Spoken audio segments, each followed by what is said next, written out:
It's on. Your glasses are on. Say good morning. Say good morning. Ooh, is the sun in your eyes? Yeah, the sun is in your eyes. She's pretty sensitive to sunlight. So. I love that I bring Ruth in, and her teachers obviously know who she is, but it means a lot to me that the other people who work here know who she is. And so when we come in the doors, it can be anyone standing in the hallway that's a staff member, and they'll say, "Ruth, hello." And it's so good for Ruth, especially with her vision, to be interacting with so many people. When we first started bringing him here, Diego would go to the kind of a corner and just kind of stay by himself. And now when I walk into the room, he still kind of does his own thing, but the neat thing is all the kids get to know him and they interact with him, and now he's interacting with people. Honestly, it warms my heart to see him, to see him be happy.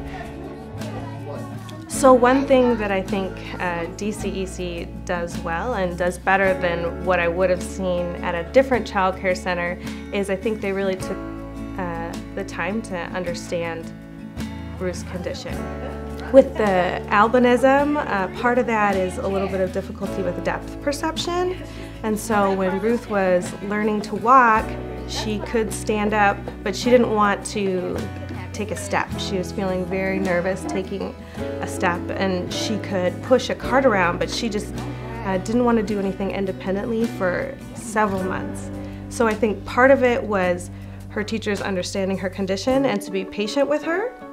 But I think part of it was also them being able to work with her and take the time to help her little by little gain her independence in walking. And it was just such a relief, because when you're going to leave your child with someone else, you just want to have that trust there. And I knew that this was the place I wanted to send Ruth just from that conversation. It meant a lot to me.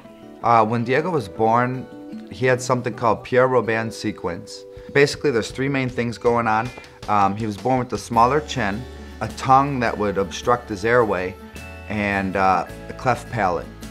But when he was probably about 10 months old, developmentally, we figured something else was going on too, and then that's when we found out he had autism, and he was officially diagnosed when he was about 18 months old. I don't know what we'd do without this place, because my wife won't be able to work. We wouldn't be able to get him into a regular daycare. It would be more expensive. They wouldn't be able to meet his needs. I didn't even know that I could have such good caregiving. It exceeds my expectations, and I think this is the perfect way for her to start her childhood, for her to start school and caregiving outside of the home. It's the perfect foundation for the rest of her life. And I always tell people, I say, my daughter goes to daycare at DCEC and I love it.